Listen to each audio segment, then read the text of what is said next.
오늘 우리가 읽은 본문의 말씀은 그동안 이스라엘 백성을 이끌었던 모세에 대하여 그의 사명이 마칠 때가 되었음을 하나님이 말씀하시고, 그리고 모세의 후계자 여호수아를 세우시는 장면을 보여주고 있습니다.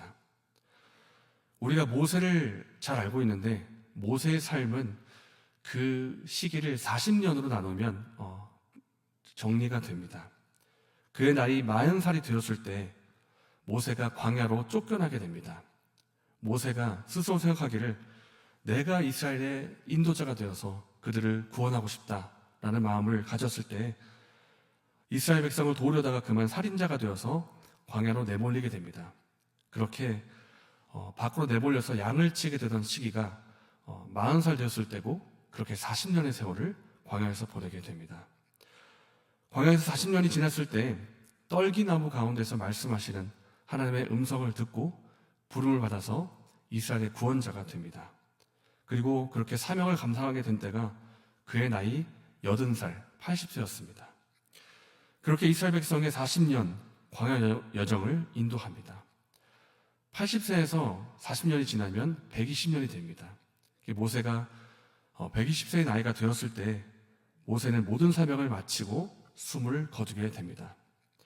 오늘 본문은 아직 숨을 거둘 그때는 아니지만 하나님께서 미리 말씀하시는 겁니다. 모세야, 너의 사명이 이제 다 하였다. 때가 다 됐다.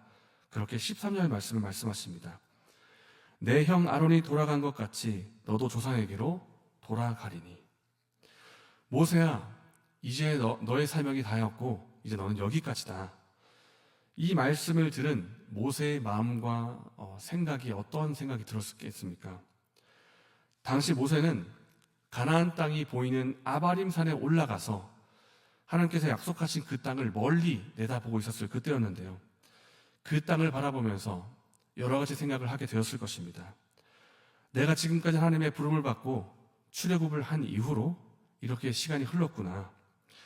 그때 하나님이 행하신 놀라운 구원의 역사, 그런 놀라운 행하신 일들을 내가 볼 수가 있었지. 그럼에도 불구하고 나는 하나님의 앞에서 부족한 모습을 보이고 하나님이 바위에서 물이 나오게 하실 그때 혈기를 부리고 바위를 2번 내리친 적이 있었지. 그럼에도 생각하면 이 모든 것이 하나님의 은혜였다. 이런 회상과 함께 지금까지 베풀어 주신 하나님의 은혜, 그리고 그 가운데 나타났던 자신의 연약한 모습들, 혈기를 부렸던 모습들, 그리고 이제는 이 모든 것을 다 뒤로 하고 사명을 마치고 후계자를 세워야 하는 이것에서 오는 아쉬움 등의 여러 가지 생각과 감정이 있었을 것입니다.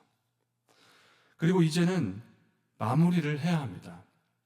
지금까지 담당했던 직분이 있었고 사역이 있었고 역할이 있었지만은 이제는 이 모든 것을 다 마무리를 하고 후계자에게 넘겨줘야 하는 때가 온 것입니다. 이처럼 우리 삶에도 마칠 때가 있습니다. 때가 있는데 전도서 3장은 말씀합니다. 범사에 기한이 있고 천하만사에 다 때가 있다고 말씀을 합니다. 우리가 일을 시작할 때가 있다면 그 일을 마칠 때가 있다는 것입니다. 우리가 일할 때 어떻습니까?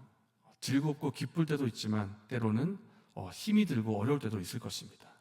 그럼에도 우리가 맡겨진 그 일에 최선을 다해야 하는 것은 시간이 지나면 그 일을 마쳐야 하고 그때가 되면 다시는 그 일을 할 수가 없기 때문입니다. 하나님이 여러분에게 맡겨주신 직분, 맡겨주신 역할, 맡겨주신 사명은 무엇입니까? 하나님께서 어떤 직무를 맡기셨습니까? 하나님이 직무와 사역을 맡기실 때 그것을 감당하는 저와 여러분 되시기를 바랍니다. 왜냐하면 모든 일에 때가 있기 때문입니다. 사역을 할 수 있는 시기가 있고 때가 있고 마친 후로는 다시는 그 일을 할 수가 없을 때도 있기 때문입니다.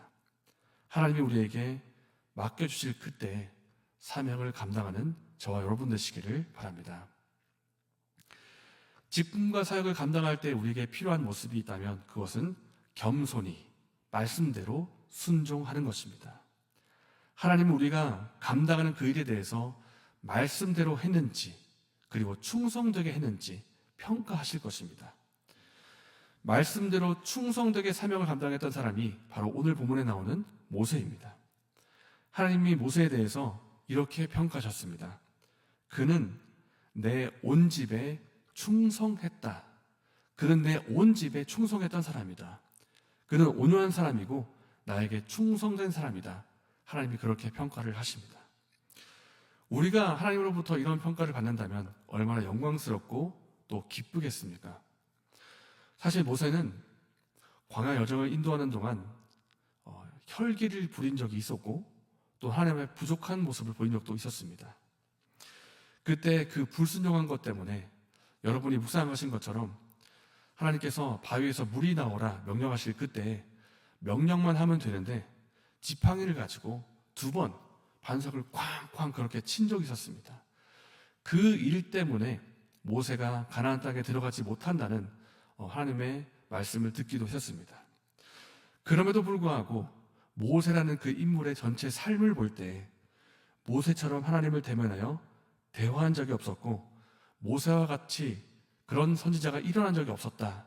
그런 평가를 받을 만큼 모세는 하나님 보시기에 아름다운 삶을 살았던 것입니다. 모세의 마지막 역시도 하나님 말씀에 순종하는 모습이었습니다. 모세야, 너는 여기까지다. 너는 가나안 땅에 들어가지 못하고 이제 여기서 마지막을 보내야 된다. 여기가 마지막이다. 이 말씀을 들었을 때 모세는 이의를 제기하거나 불만을 표기하거나 그런 일 없이 즉시로 네, 알겠습니다 하고 자신의 뒤를 이을 여호수아를 세웁니다.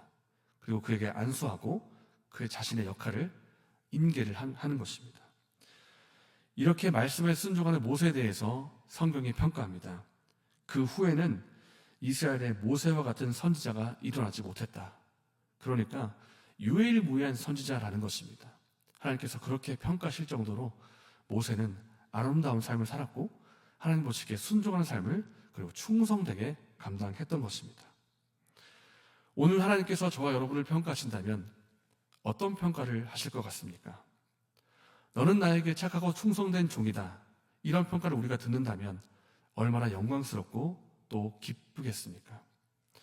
우리가 이런 칭찬을 받으면 좋겠습니다. 하나님으로부터 이런 칭찬을 받을 수 있도록 하나님 말씀에 순종하고 또 역할을 맡기실 때 충성되게 감당하는 저와 여러분 되시기를 바랍니다. 함께 말씀을 생각하면서 기도하겠습니다. 하나님께서 사역을 맡기실 때 겸손하게 충성되게 감당해달라고 기도하면 좋겠습니다.